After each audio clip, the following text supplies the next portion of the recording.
نحمده ونستعينه ونستغفره ونعوذ بالله من شرور أنفسنا ومن سيئات أعمالنا من يهده الله فلا مضل له ومن يضلل فلا هادي له وأشهد أن لا إله إلا الله وحده لا شريك له وأشهد أن محمدا عبده ورسوله أما بعد فأعوذ بالله السميع العليم من الشيطان الرجيم من همزه ونفخه ونفثه بسم الله الرحمن الرحيم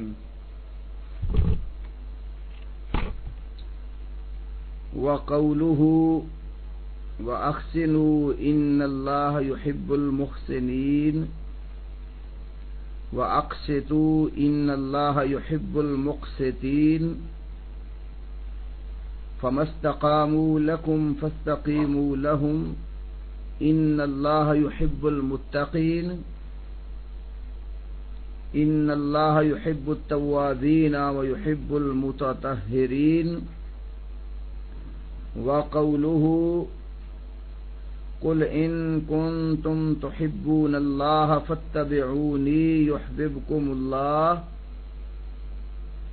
وقوله فسوف يأتي الله بقوم يحبهم ويحبونه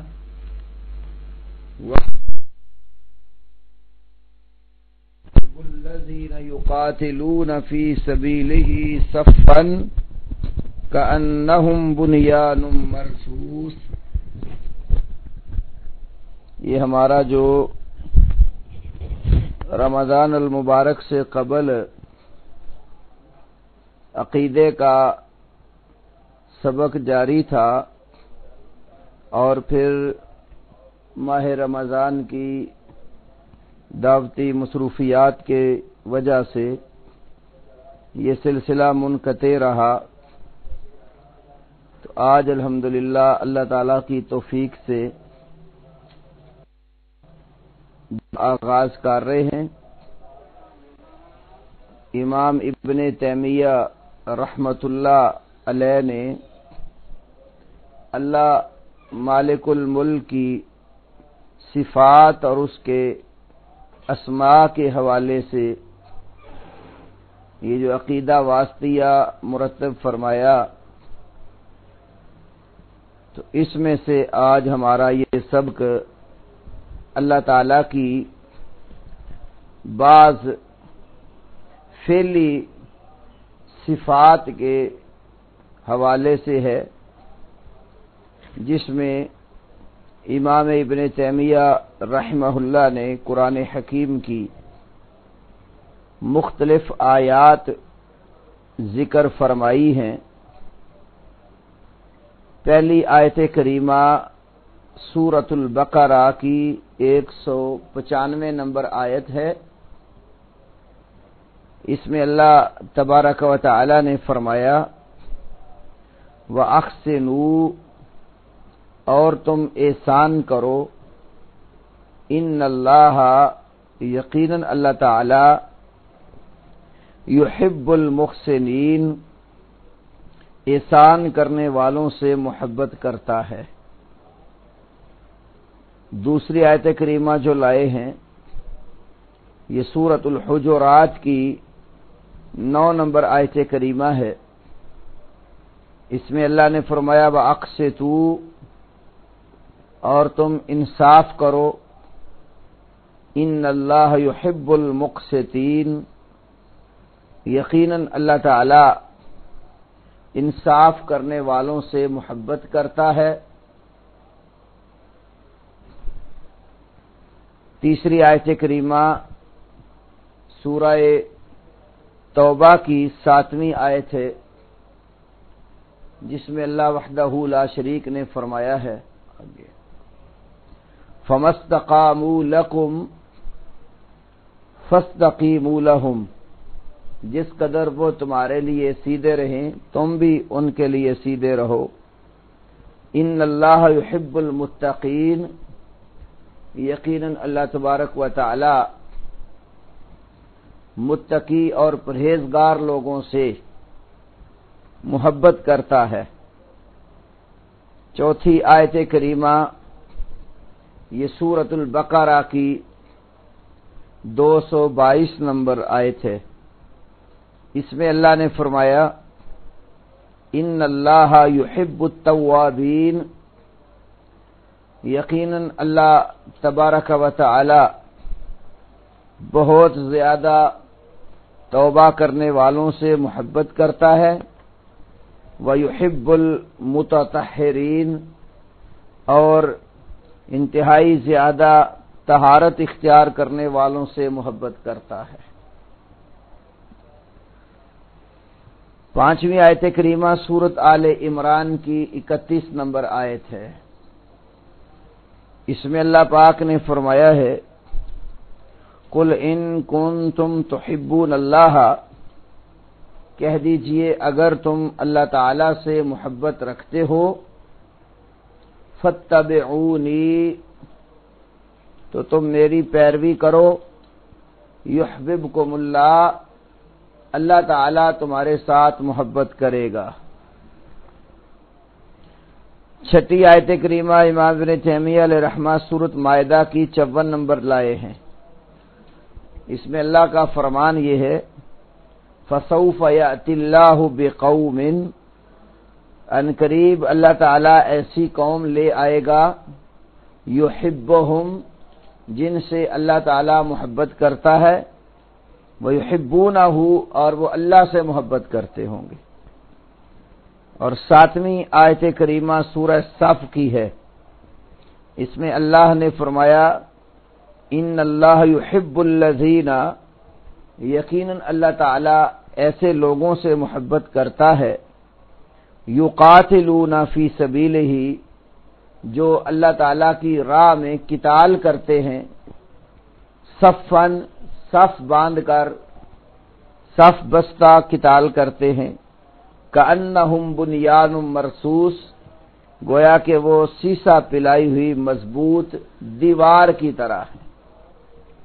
یہ 7 آیات کریمہ امام ابن تیمیہ رحمۃ اللہ علیہ نے ذکر فرما کے تو اللہ تعالیٰ کی جو صفت محبت ہے اس کو ثابت کیا ہے کہ محبت کرنا یہ اللہ کا وصف ہے، اور اللہ تبارک و تعالی بعض اشخاص سے محبت کرتا ہے اور اسی طرح بعض اعمال اور اخلاق کے ساتھ محبت کرتا ہے، اور یہ محبت والی صفت اللہ وحدہ لا شریک کے ساتھ قائم ہے، اور یہ اس کی اختیاری فعلی صفات میں سے ہے۔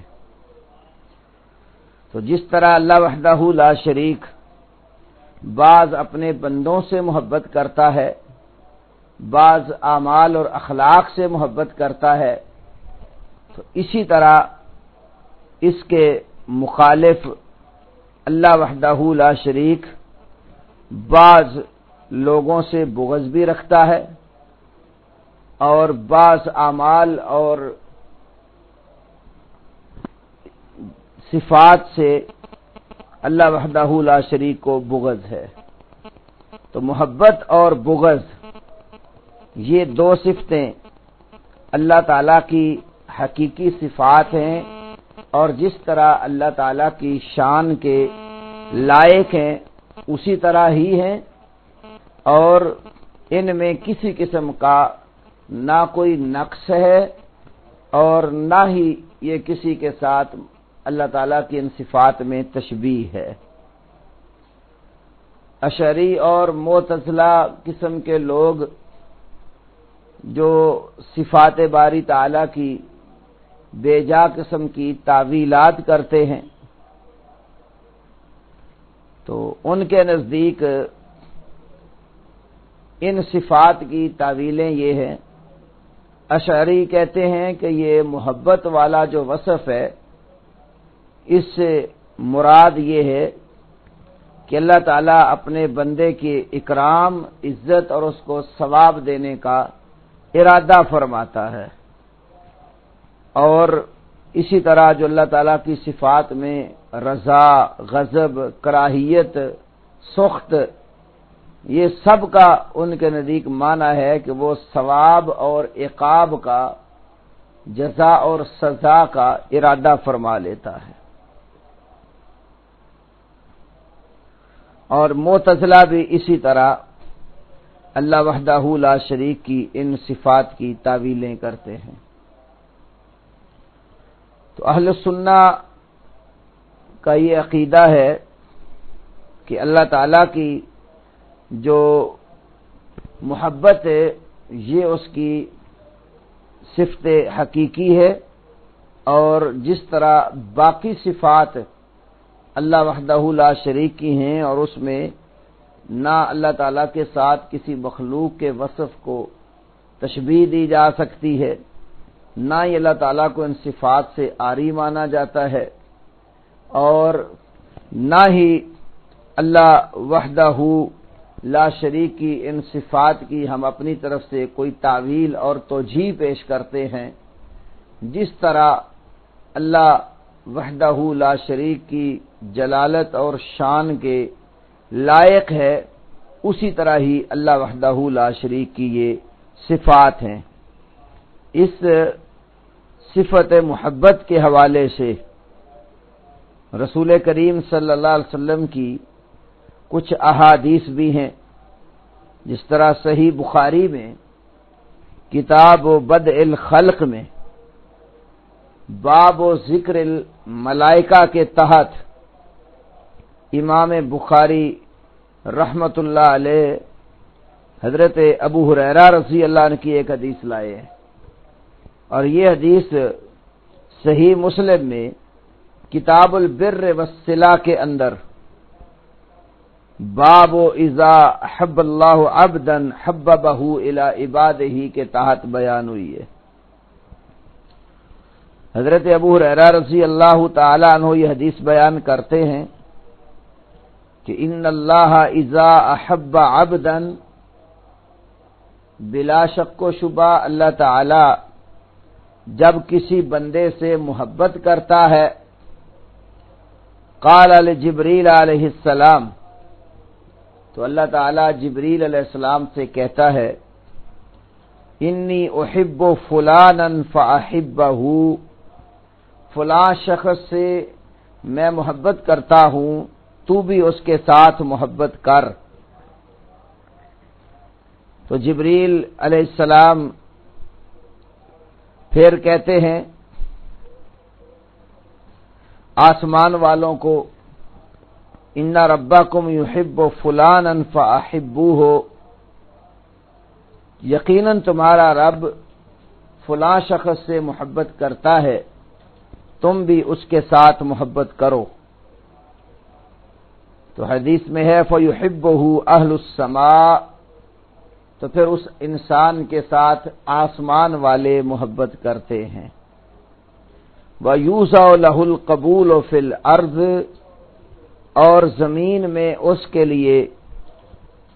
قبولیت رکھ دی جاتی ہے، یعنی زمین والے بھی پھر اس کے ساتھ محبت کرنے لگ جاتے ہیں۔ اور اسی طرح مسلم شریف میں اسی حدیث میں آگے یہ بھی ہے وَإِذَا أَبْغَضَ عَبْدًا دَعَا جِبْرِيلَ فَيَقُولُ، جب اللہ تعالیٰ کسی بندے کے ساتھ بغض رکھتا ہے تو جبریل کو اللہ تعالیٰ بلا کر کہتا ہے انی ابغض فلانا فابغضہ، میں فلاں شخص سے بغض رکھتا ہوں تو بھی اس کے ساتھ بغض رکھ۔ فیبغضہ جبریل، جبریل پھر اس بندے کے ساتھ بغض رکھتا ہے۔ ثم ینادی فی اہل السماء، پھر جبریل آسمان والوں میں اعلان کر دیتا ہے ان اللہ یبغض فلانا فابغضوہ، اللہ تعالیٰ فلاں بندے سے بغض رکھتا ہے، اس سے ناراض ہے، تم بھی اس کے ساتھ بغض رکھو۔ فَيُبْغِضُونَهُ تو آسمان والے اس انسان سے پھر بغض رکھتے ہیں۔ ثُمَّ تُوزَعُ لَهُ الْبَغْضَاءُ فِي الْأَرْضِ پھر زمین میں اس کے لیے بغض رکھ دیا جاتا ہے۔ تو یہ حدیث بھی صحیح بخاری اور صحیح مسلم کی اس بات کی توضیح کر دیتی ہے کہ اللہ وحدہ لا شریک اپنے بعض بندوں کے ساتھ محبت کرتا ہے اور بعض بندوں کے ساتھ ناراض ہوتا ہے اور بغض رکھتا ہے۔ تو یہ محبت اور بغض یہ اللہ تبارک و تعالیٰ کی صفات ہیں اور بلا تشبیہ اور بلا نقص ہیں۔ امام ابن تیمیہ رحمت اللہ علیہ نے یہ جو 7 آیات کریمہ اس بات کو ثابت کرنے کے لیے پیش فرمائی ہیں کہ اللہ تبارک و تعالی کی صفات قائمہ میں سے ایک وصف محبت کرنا بھی ہے، تو پہلے سورۃ بقرہ کی 195 نمبر آیت کریمہ لائے ہیں۔ اس میں اللہ نے فرمایا وَأَحْسِنُوا اور تم احسان کرو۔ یہ احسان کا حکم عام ہے اور ہر چیز کے متعلق، اور بالخصوص یہ سورۃ بقرہ میں جس مقام پر یہ آیت کریمہ آئی ہے کہ آدمی کے ذمے اپنے گھر بار کا، بیوی بچوں کا جو نفقہ ہے اس کو اچھے طریقے سے نبھائے، یہ اس کو بالخصوص شامل ہے، اور باقی یہ اپنے عموم کے پیش نظر احسان کا حکم ہر چیز کے ساتھ ہے۔ اور انسان کو اللہ وحدہ لا شریک نے میانہ روی اختیار کرنے کا امر فرمایا ہے، نہ تو وہ خرچ کرتے وقت فضول خرچی، تبذیر اور اسراف سے کام لے، اور نہ ہی جو ہے نا وہ خرچ کرنے سے اپنا ہاتھ روکے، بلکہ اللہ وحدہ لا شریک نے احسان کا حکم دیا کہ اچھے طریقے سے اپنی ہمت اور بساط کے مطابق جو اس کے ذمہ نفقہ ہے اس کی ادائیگی فرمائے۔ اور احسان جس طرح میں نے عرض کیا کہ یہ عام ہے، حکم اللہ کا ہر چیز میں ہے، عبادت کرنی ہو تب بھی اس میں احسان کو پیش نظر رکھے گا، اور اسی طرح کسی انسان کے ساتھ تاکہ جانور کے ساتھ بھی انسان کا جب معاملہ کوئی پیش آتا ہے تو اس میں بھی احسان کا ہی حکم ہے۔ جس طرح صحیح مسلم شریف میں کتاب الصید کے اندر امام نووی علیہ رحمہ کے جو تبویب ہے اس میں یہ ہے باب الامر باحسان الذبح ہے کہ انسان جس وقت جانور کو ذبح کرتا ہے تو ذبح کرنے میں بھی حسن سلوک کا، احسان کا حکم ہے۔ جس طرح شداد ابن اوس رضی اللہ تعالی عنہ بیان فرماتے ہیں کہ رسول اللہ صلی اللہ علیہ وسلم نے فرمایا ان اللہ کتب الاحسان علی کل شیء، یقیناً اللہ تعالی نے ہر چیز کے اوپر احسان لکھ دیا ہے۔ فَإِذَا قَتَلْتُمْ فَأَحْسِنُوا الْقَتْلَةَ جس وقت تم قتل کرو تو قتل بھی اچھے طریقے سے کرو۔ وَإِذَا ذَبَحْتُمْ فَأَحْسِنُوا الذَّبْحَةَ اور جب تم جانور ذبح کرو تو اچھے طریقے سے ذبح کرو۔ فرمایا وَلْيَحِدَّ أَحَدَهُ وَلْيُرِحْ ذَبِيحَتَهُ کہ تم میں سے جب کوئی جانور کو قتل کرنے لگے، ذبح کرنے لگے، تو اپنی چھری کو تیز کر لے اور اپنے ذبیحے کو آرام پہنچائے۔ تو اس سے معلوم ہوتا ہے کہ ہر چیز میں اللہ نے احسان کرنے کا حکم دیا ہے۔ جانور بھی ذبح کرنا ہو تو ایسی چھری مت استعمال کرو جس سے جانور کو تکلیف ہو، بلکہ چھری تیز کر کے یک بارگی اس کی جو رگ ہے اس کو کاٹا جائے۔ تو اللہ تعالیٰ نے احسان کا حکم دیا ہے۔ یہ احسان جو ہے اللہ کی اچھے طریقے سے بندگی کرنے کو بھی کہتے ہیں، جس طرح مشہور ہے حدیث جبریل، صحیح بخاری میں، سنن نسائی میں، کتاب الایمان ابن مندہ وغیرہ میں بے شمار ائمہ حدیث میں یہ حدیث بیان فرمائی کہ ایک دفعہ جبریل امین علیہ الصلاۃ والتسلیم نبی کریم صلی اللہ علیہ وسلم کے پاس انسانی صورت میں تشریف لائے، انتہائی سفید لباس زیب تن کیا ہوا تھا، سیاہ کالے ان کے بال تھے، بلکہ حضرت عمر رضی اللہ فرماتے ہیں کہ جب وہ آئے تو لا یرا علیہ اثر السفر ولم یعرف منا احد، ان پر سفر کا کوئی نشان نظر نہیں آتا تھا، ہم میں سے کوئی شخص ان کو پہچانتا بھی نہیں تھا۔ تو اس آدمی نے دونوں گھٹنے ٹیک کر دوزانو ہو کر رسول اللہ صلی اللہ علیہ وسلم کے سامنے وہ بیٹھ گئے، اور نسائی کی حدیث کے مطابق اپنے دونوں ہاتھ انہوں نے رسول اللہ صلی اللہ علیہ وسلم کے گھٹنوں پہ رکھ دیے، پھر آپ سے سوالات کیے، مل اسلام مل ایمان مل احسان فاخبرنی عن الساعہ، اسلام کیا ہے، ایمان کیا ہے، احسان کیا ہے، قیامت کے بارے میں خبر دیجئے۔ تو تیسرا سوال احسان کے بارے میں تھا، تو نبی کریم صلی اللہ علیہ وسلم نے احسان کی تشریح کرتے ہوئے فرمایا، احسان یہ ہے ان تعبد اللہ کأنک تراہ فإن لم تکن تراہ فإنہ یراک، تو اللہ تعالیٰ کی عبادت اس طرح کر کے گویا تو اللہ کو دیکھ رہا ہے، اور اگر تو یہ تصور نہ کر سکے کہ تو اللہ کو دیکھ رہا ہے تو کم از کم یہ بات تو ہو کہ تیرا اللہ تجھے دیکھ رہا ہے، جس سے معلوم ہوتا ہے کہ عبادت جو ہے وہ اچھے طریقے سے کرنا اور اللہ وحدہ لا شریک کا تصور رکھ کر کرنا کہ میں اپنے خالق اور مالک کے سامنے کھڑا ہوں اور اس کی بندگی کر رہا ہوں، اس لیے ان تمام حرکات سے اپنے آپ کو محفوظ رکھنے کی کوشش کرے جو عبادت کے منافی ہوں۔ تو اس کو رسول اللہ صلی اللہ علیہ وسلم نے احسان سے تعبیر فرمایا۔ تو یہ جو شخص احسان کرتا ہے تو اس کو اللہ تعالیٰ کی محبت نصیب ہو جاتی ہے۔ تو یہاں پر یہ آیت کریمہ امام ابن تیمیہ نے پہلے پیش کی، وَأَحْسِنُوا إِنَّ اللَّهَ يُحِبُّ الْمُحْسِنِينَ، احسان کرو، یقیناً اللہ تعالیٰ احسان کرنے والوں سے محبت ہے۔ تو وہ احسان کا رزلٹ اور نتیجہ اللہ وحدہ لا شریک نے یہاں یہ بیان فرمایا کہ احسان جو ہے یہ اللہ تعالیٰ کی محبت کو واجب کرتا ہے۔ تو اس لیے ایسے اعمال صالحہ انسان اختیار کرے، عبادت اچھے طریقے سے کرے کہ انسان کو اللہ کی محبت نصیب ہو جائے۔ اور دوسری آیت کریمہ میں جو سورۃ حجرات کی ہے، اللہ نے انصاف کا حکم دیا اور یہ فرمایا کہ یقیناً اللہ انصاف کرنے والوں سے پسند کرتا ہے۔ تو جس وقت اہل ایمان کے دو گروہوں میں جھگڑا ہو جائے تو اس وقت جس شخص کے پاس فیصلہ لایا جائے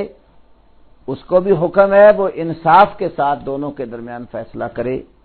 اور دونوں طائفوں کو بھی یہ حکم ہے جو جھگڑا لے کر آئے ہیں جب وہ بات کریں تو مبنی پر انصاف بات کریں، انصاف اور عدل کے تقاضوں سے باہر خارج نہ ہوں، اس لیے کہ اگر وہ انصاف کی بجائے ظلم کی راہ کو اختیار کریں گے تو اللہ کی محبت نصیب ہونے کی بجائے اللہ تعالیٰ کا غضب اور اس کی ناراضگی مول لے لیں گے۔ تو انصاف بھی ہمیں ہر کام میں کرنے کا ہے، جس طرح احسان کا حکم عام ہے، عدل اور انصاف کا حکم بھی عام ہے۔ ہم اپنی عبادات کے ساتھ بھی عدل سے کام لیں،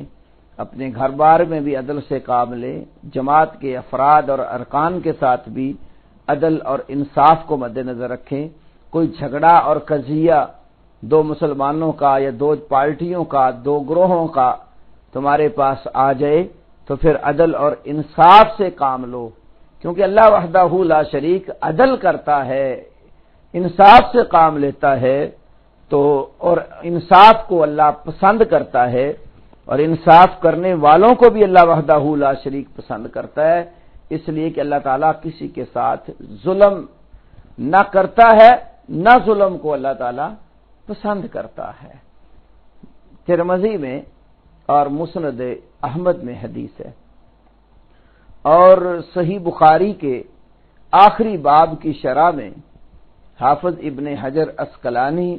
رحمہ اللہ بھی یہ ترمذی اور احمد کے حوالے سے حدیث لائے ہیں کہ جب قیامت کا دن ہوگا تو اللہ وحدہ لا شریک تمام لوگوں کے سامنے ایک شخص کو لائے گا اور اس کا نامہ اعمال اللہ وحدہ لا شریک کھولے گا، تو نامہ اعمال کے 99 رجسٹر اللہ تبارک و تعالیٰ اس کے کھول دے گا، اور 99 رجسٹروں میں گناہ ہی گناہ درج ہوں گے، نیکی، بر، عدل اور انصاف نام کی کوئی چیز اس میں نہیں ہوگی۔ تو اللہ کہے گا میں اپنے بندے سے، میرے بندے دیکھ یہ نامہ عمل تیرا ہے؟ تو کہے گا ہاں میرے اللہ یہ تو میرا ہی عمل ہے۔ تو اللہ فرمائے گا دیکھ کہیں تیرے ساتھ کوئی ظلم اور زیادتی نہیں ہوئی،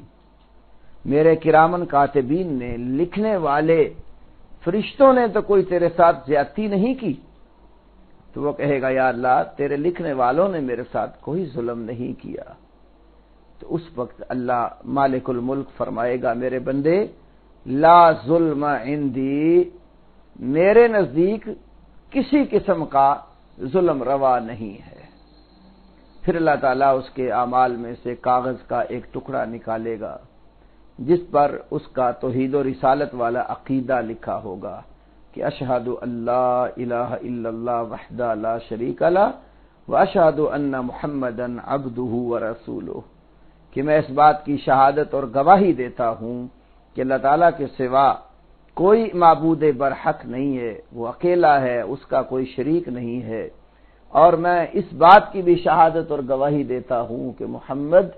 صلی اللہ علیہ وسلم اللہ کے بندے اور اس کے رسول ہیں۔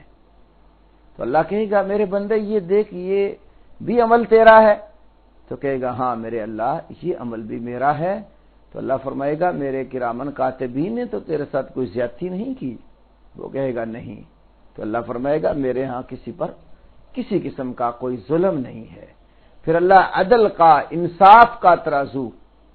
جو لگایا ہوگا تو اس میں اس کے اعمال کا وزن کرے گا۔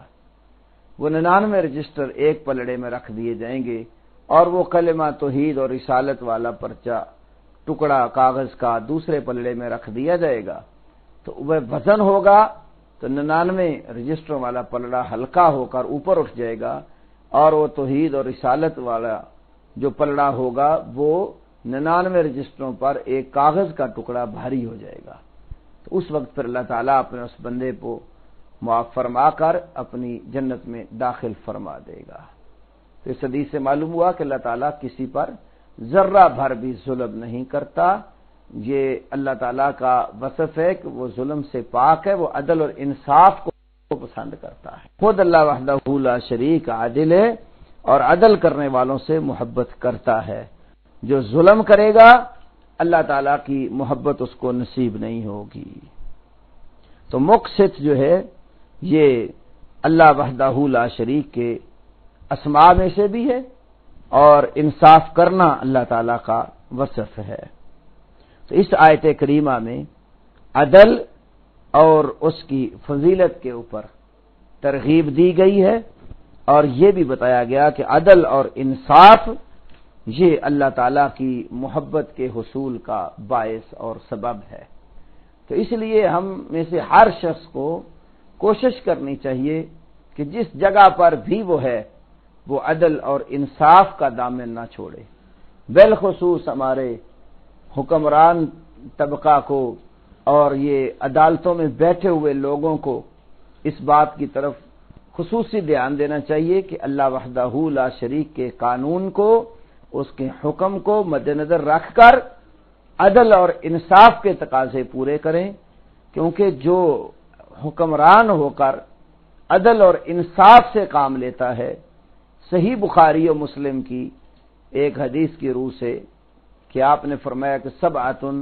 یظلھم اللہ فی ظلہ یوم لا ظل الا ظلہ، 7 بندے ایسے ہیں جن کو اللہ قیامت والے دن اپنے عرش کا سایہ نصیب فرمائے گا، جس دن اللہ تعالیٰ کے سائے کے سوا کسی کا سایہ نہیں ہوگا۔ تو ان 7 بندوں میں سے فرمایا امام عادل، ایک عدل اور انصاف کرنے والا امام، حکمران، قاضی۔ اس لیے ہر شخص کو جس بھی عہدے پر وہ فائز ہے، اپنے کام کے ساتھ عدل، انصاف، اپنے افراد اور اصحاب کے ساتھ عدل اور انصاف کو پیش نظر رکھنا چاہیے، اس سے اللہ تعالیٰ کی محبت نصیب ہوتی ہے۔ تیسری آیت کریمہ میں جو فرمایا فَمَسْتَقَامُوا لَكُمْ فَاسْتَقِیمُوا لَهُمْ، تو یہ لوگ جس وقت تمہارے اور ان کے درمیان کوئی عہد اور معاہدہ ہو تو اس عہد اور معاہدے کے اوپر قائم رہے، تو تم بھی عہد کی پاسداری کرو، اس لیے کہ اللہ وحدہ لا شریک، جو لوگ عہد کی پاسداری کرتے ہیں اللہ تبارک و تعالی ان کے ساتھ محبت کرتا ہے، اور یہ متقین کا وصف لازم ہے کہ متقی عہد کی پاسداری کرتے ہیں، اللہ وحدہ لا شریک سے بھی کیے ہوئے وعدوں کو توڑتے نہیں ہیں، اور وعدہ توڑنے سے پورا اجتناب کرنے کی کوشش کرتے ہیں۔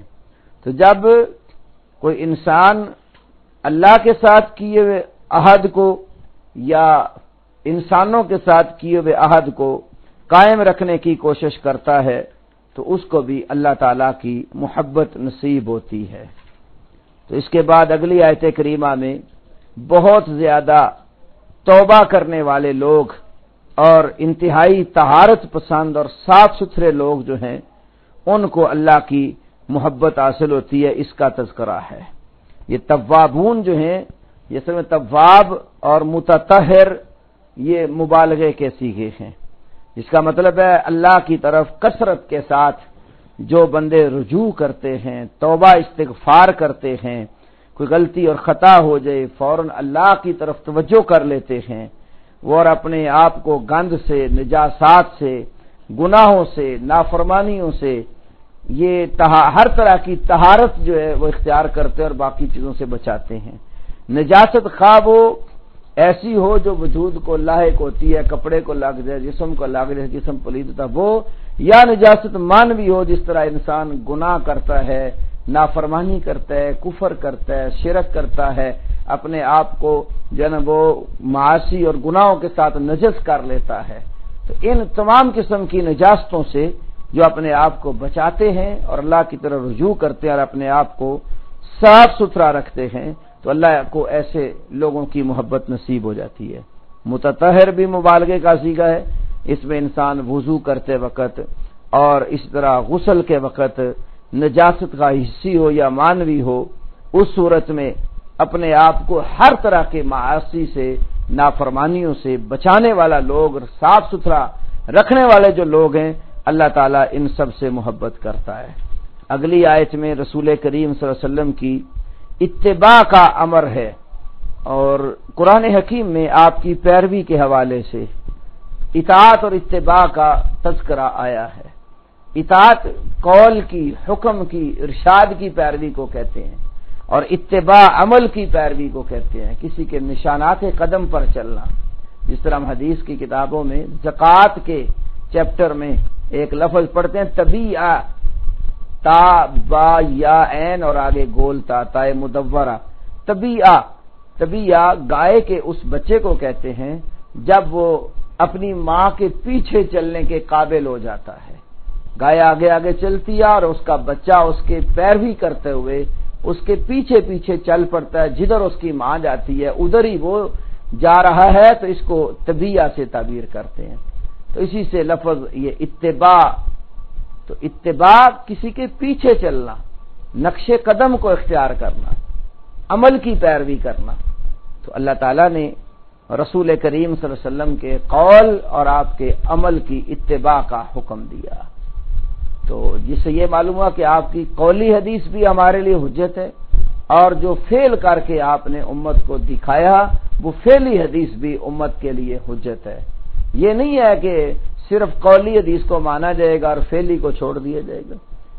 فعلی حدیث کی بھی اہمیت ہے، قولی حدیث کی بھی اہمیت ہے، حتیٰ کہ کسی کام کو کسی صحابی نے کیا اور نبی کریم صلی اللہ علیہ وسلم نے دیکھ کر اس سے منع نہ فرمایا، اس کو برقرار رکھا، جس کو تقریری حدیث سے تعبیر کرتے ہیں، وہ بھی دین میں اسی طرح ہی حجت ہے۔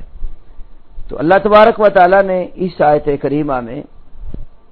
اس بات کا حکم دیا ہے کہ اگر اللہ سے محبت کرتے ہو تو پھر نبی علیہ السلام کی اتباع اور پیروی کرنی ہوگی، اور آپ کی اتباع اور پیروی سے پھر بتایا کہ اللہ وحدہ لا شریک کی محبت تمہیں نصیب ہوگی۔ اسی طرح اگلی دو آیتوں میں اللہ وحدہ لا شریک نے اپنے ان بندوں کا تذکرہ فرمایا جو اللہ وحدہ لا شریک کی راہ میں صف باندھ کر قتال کرتے ہیں اور دین کے لیے اپنی جان، اپنا مال، اپنا سب کچھ وقف کر دیتے ہیں، اور ان کی زندگی کا مقصد ہی جہاد اور قتال فی سبیل اللہ بن جاتا ہے، تو ایسے لوگوں کو بھی اللہ وحدہ لا شریک کی محبت نصیب ہوتی ہے۔ بلکہ اللہ وحدہ لا شریک نے یہ سورۃ مائدہ کی 54 نمبر آیت کریمہ میں یہ بات فرما دی کہ اگر تم لوگ اپنے دین سے اعراض کر لو گے، دین کے لیے کوشش، محنت، جہاد، قتال نہیں کرو گے، تو اللہ تعالیٰ پھر تمہیں پیچھے کر کے ایسی قوم کو لے آئے گا جن کو اللہ کی محبت نصیب ہوگی، وہ اللہ سے محبت کرتے ہوں گے، اللہ ان سے محبت کرتا ہوگا، اور وہ آپس میں اپنے بھائیوں کے حق میں نرم ہوں گے۔ کفار، مشرکین، جو محاربین ہیں، ان کے ساتھ جب میدان معرکہ میں ہوتے ہیں تو بڑے سخت ہوتے ہیں، اور اللہ تعالیٰ کے لیے اللہ کی راہ میں جہاد اور قتال کرتے ہوں گے، تو ایسے لوگوں کو اللہ تبارک و تعالیٰ اپنے دین کے لیے پسند کر لیتا ہے۔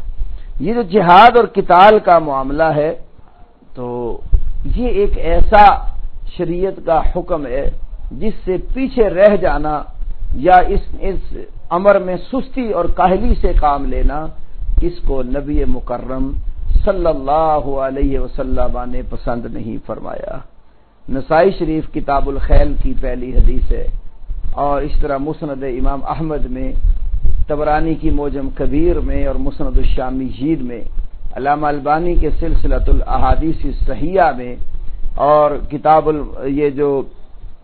معجم الصحابہ ہے ابن کانے کی، ابو القاسم بغوی وغیرہ کی، اس جیسی صحابہ کے آلات پر جو کتب ہیں، ان میں سلمہ بن نفیل کندی رضی اللہ تعالی عنہ کے حالات میں یہ حدیث مرقوم ہے کہ انہوں نے ایک دفعہ نبی علیہ السلام کے پاس ذکر کیا کہ سائمت الخیل والقیت السلاح، میں گھوڑے سے اکتا گیا، میں نے اسلحہ اتار دیا، وقد وضعت الحرب اوزارها وقلت لا جہاد، لڑائی جو ہے وہ اپنے آلات حرب اتار چکی ہے، اور اب میں نے کہا کہ کوئی کسی طرح کا جہاد نہیں ہے۔ اور صحیح میں یہ بھی ہے کہ یہ ذکر کیا کہ اللہ کے نبی کے پاس لوگوں نے گھوڑوں میں توجہ کم کر دی ہے، اسلحے اتار دیے ہیں اور کہنا شروع کر دیا لا قتال، اب تو کسی طرح کا کوئی قتال نہیں ہے۔ تو جہاد اور قتال کا جب لوگ انکار کرنے لگے، نفی کرنے لگے، تو نبی کریم صلی اللہ علیہ وسلم نے اس موقع پر فرمایا قذبوا الان جاء القتال، جو لوگ جہاد اور قتال کا انکار کر رہے ہیں جھوٹ بول رہے ہیں،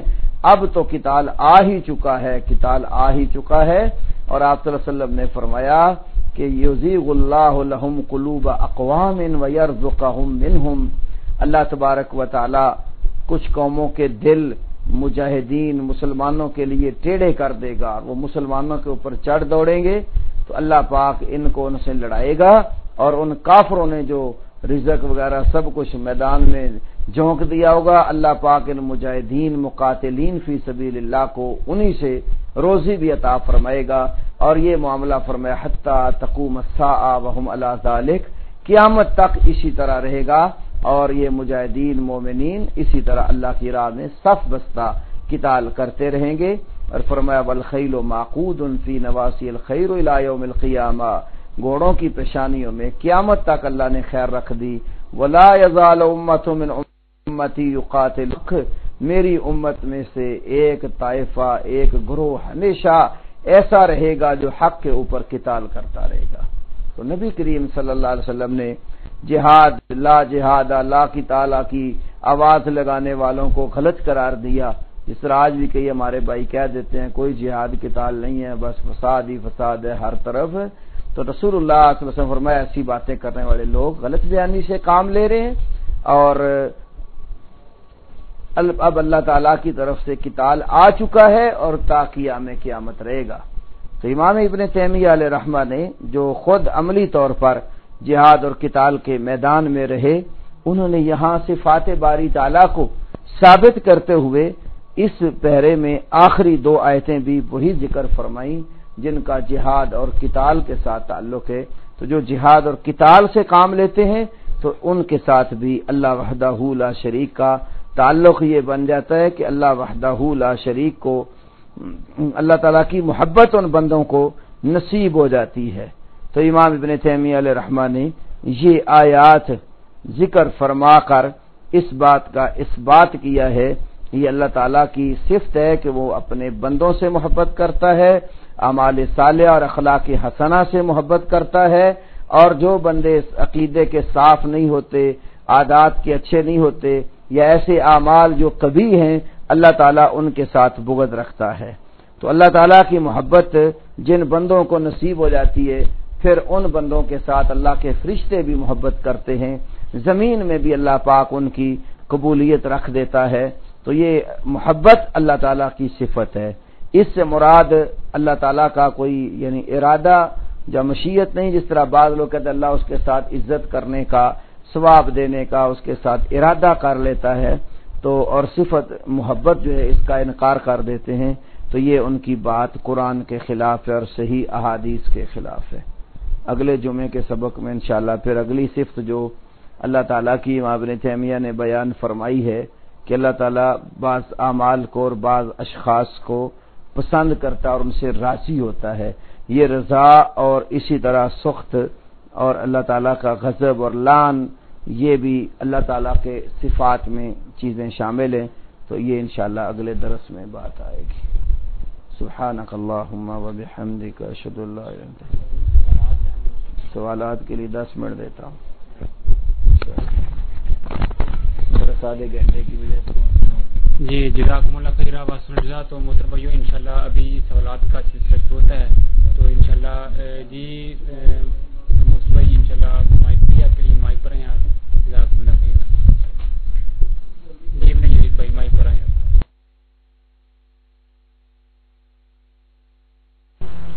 السلام علیکم ورحمۃ اللہ وبرکاتہ، جزاکم اللہ خیر۔ شیخ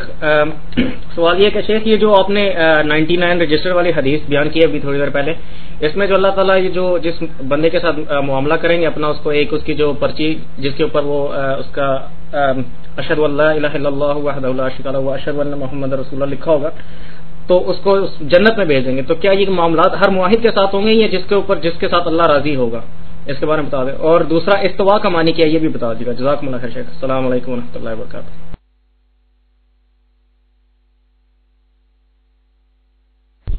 ہاں جی بھائی جان، یہ اللہ تعالیٰ کے جس مسئلے کا معاملے کا آپ نے ذکر کیا، حدیث بطاقہ جو میں نے پیش کی، یہ ہر معاہد کے ساتھ نہیں ہے، کیونکہ دوسری حدیث میں یہ بات بھی موجود ہے کہ بعض معاہدین ایسے بھی ہوں گے جو اپنے بعض اعمال کی وجہ سے جہنم میں جل رہے ہوں گے، اور رسول کریم صلی اللہ علیہ وسلم کی سفارش کی وجہ سے ان کو جہنم سے نکال لیا جائے گا، جس طرح کہ صحیح مسلم شریف میں کتاب الایمان میں باب الشفاعہ میں حدیث ہے، آپ صلی اللہ علیہ وسلم نے فرمایا لکل نبی دعوت المستجابہ مکتبات دعوتی لامتی یوم القیامہ فہی نائلۃ انشاءاللہ۔ ہر نبی کی کوئی نہ کوئی ایک دعا ایسی ضرور ہوتی ہے جو اللہ قبول فرماتا ہے، اور میں نے اپنی دعا اپنی امت کے لیے قیامت والے دن کے لیے چھپا کر رکھ دی ہے، اس وقت کروں گا۔ تو اس میں ہے کہ یہ سفارش میری ایسے بندوں کے حق میں ہوگی، من مات من امتی لا یشرک باللہ شیئا، تو جو اللہ تعالیٰ کے ساتھ شرک نہیں کرتے ہوں گے اور اسی پر ان کی موت آئی ہوگی، تو میں ان کی سفارش کر کے اللہ کی جہنم سے ان کو نکلوا لوں گا۔ اور وہ حدیث بھی صحیح بخاری کی کہ جس کے دل میں رائب ایمان ہوگا بآخر اللہ اس کو بھی جہنم سے نکال لے گا۔ تو حدیث سے معلوم ہوتا ہے کہ ہر موحد کے لیے یہ بات نہیں ہے، یہ خصوصی اللہ کی کسی پر رحمت ہوئی تو اللہ تعالیٰ اس کو معاف کر کے اپنی جنت میں فور داخل کر دے گا، اور بعض ایسے ہوں گے جو اپنے اعمال جو قبری ہیں ان کی سزا بھگت کر جہنم سے پھر اللہ تعالیٰ کی جنت میں داخل ہوں گے، جس طرح صحیح بخاری میں ہے کہ اللہ تعالیٰ جس کے دل میں رائی برابر ایمان ہوگا اس کو جہنم سے نکالے گا اور نہر حیات میں اس کو داخل فرمائے گا، اور وہ نہر حیات میں غسل کرے گا اور جہنم کی سیاہیاں اس سے دھل جائیں گی، صاف صاف کر اللہ کی جنت میں جائے گا۔ دوسری بات جو آپ نے کہا استوا کا معنی کیا ہے، عربی زبان میں استوا کے ساتھ جب الہ حمزہ لام اور یا کا صلہ آ جائے، پریپوزیشن آ جائے تو اس کا معنی ارادہ ہوتا ہے، اور جب اس کے ساتھ صلہ علی آ جائے عین لام اور یا علی پریپوزیشن ساتھ لگ جائے تو اس کا معنی بلند ہونا اور مرتفع ہونا ہوتا ہے، جس طرح الرحمن علی العرش استوا، اب العرش استوا یا استوا علی العرش جو ہے تو صلہ علی کی وجہ سے اس کا معنی ہوتا ہے مرتفع اور بلند ہونا۔ جو لوگ اللہ تعالیٰ کے اس وصف کے قائل نہیں ہیں انہوں نے اس کی ایسی تعویل کی جس کی تائید نہ عربی لغت سے ہوتی ہے نہ ہی کتاب و سنت سے ہوتی ہے۔ انہوں نے استوا کا معنی استیلا کیا، استیلا کا معنی غلبہ، وہ کہتے ہیں اللہ عرش کے اوپر بلند نہیں ہوا بلکہ اس کا معنی یہ ہے کہ اللہ تعالیٰ کو عرش پر غلبہ اور اقتدار حاصل ہے۔ تو یہ تعویل بے جا ہے جس کی تائید کتاب و سنت اور لغات سے نہیں اور سلف صالحین کے منہج کے بالکل خلاف ہے۔ اس کے متعلقات پچھلے دروس میں بھی کچھ تفصیل پہلے گزر چکی ہے۔ جی جزاکم اللہ خیر، جی مائک فری ہے۔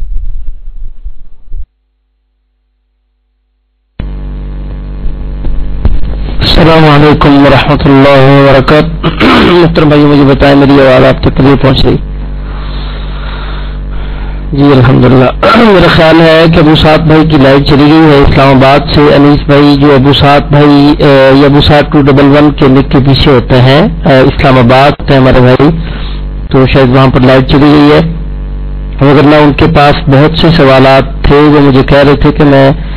شیخ صاحب سے سوال کرنا چاہتا ہوں۔ تو بہرحال آپ نے شیخ صاحب 10 منٹ کا ٹائم دیا ہے، لیکن آئندہ سے محترم بھائیوں آئندہ جو سیشن ہوگا وہ میں آپ کو بتاؤں کہ اتوار کو ہوگا اور انشاءاللہ اسی ٹائم پہ ہی ہوا کرے گا